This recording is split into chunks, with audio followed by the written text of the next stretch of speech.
Hi అండి, అందరు ఎలా ఉన్నారు? బాగున్నారా? ఈరోజు నేను మీ ముందుకు చికెన్ ఫ్రై తీసుకొచ్చానండి. నేను ఏ విధంగా చేస్తానో ఆ విధంగా మీకు చూపిద్దామని కేజీ చికెన్ ఫ్రై మీకు ఎలా చేయాలో చూపిద్దామని తీసుకొచ్చాను. కేజీ చికెన్కి కావలసినవి 2 ఉల్లిపాయలు సన్నగా తరిగి పక్కన పెట్టుకోవాలి. 4 పచ్చిమిరపకాయలు సన్నగా తరిగి పక్కన పెట్టుకోవాలి.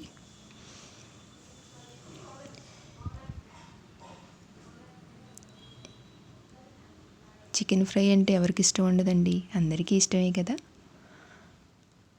చికెన్ కూడా శుభ్రంగా కడిగి పక్కన ఉంచుకోవాలి.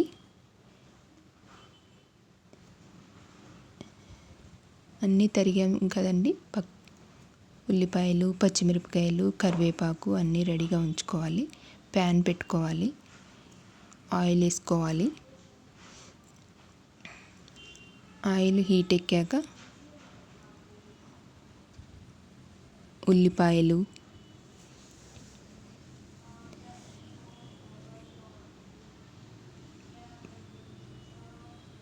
పచ్చిమిరపకాయలు, కరివేపాకు, అల్లం వెల్లుల్లి పేస్ట్ 2 స్పూన్లు,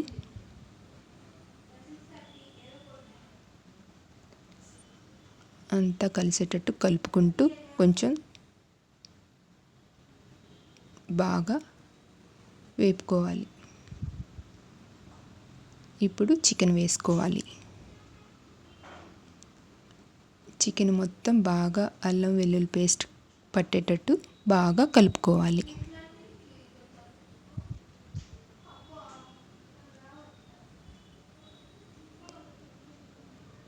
బాగా కలిపి మూత పెట్టుకుంటే ఒక 10 నిమిషాల్లో వాటర్ వచ్చేస్తాయి. ఇప్పుడు రాళ్ళుప్పు, మనకి సరిపడా రాళ్ళుప్పు వేసుకోవాలి. చూడండి, వాటర్ వచ్చేసాయి కదా. కొంచెం 1 స్పూన్ పసుపు వేసుకోవాలి. చిన్న స్పూన్తో వేసుకోవాలి. ఇప్పుడు మొత్తం కలుపుకొని మూత పెట్టుకోవాలి. కొంచెం ధనియాల పౌడర్ కూడా వేసుకోవాలి.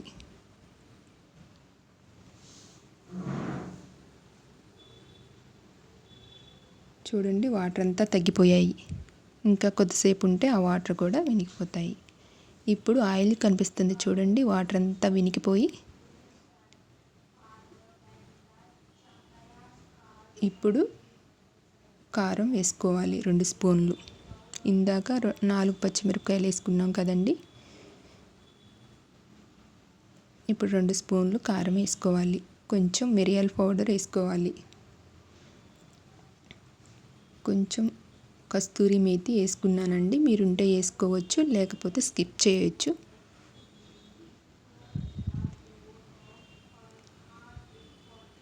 మంచిగా అంతా కలిసేటట్టు కలుపుకోవాలి.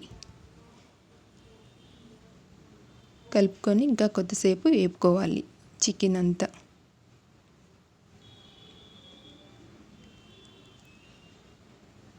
నాకు కొత్తిమీర లేదండి. కొత్తిమీర మీ దగ్గర ఉంటే కొత్తిమీర కూడా వేసుకోవచ్చు. లాస్ట్లో వేయాలి. క్లీన్ చేసుకొని కట్ చేసుకొని పక్కన పెట్టుకోవాలి. ఇప్పుడు పై మసాలా అంటారు కదండి, చికెన్ మసాలా, అది వేసుకోవాలి. మొత్తం కలుపుకోవాలి. చూడండి, చికెన్ ఫ్రై రెడీ అయింది. బాగా వేగిపోయిందండి చికెన్ ఫ్రై రెడీ. నచ్చితే లైక్ చేయండి, షేర్ చేయండి, సబ్స్క్రైబ్ చేయండి.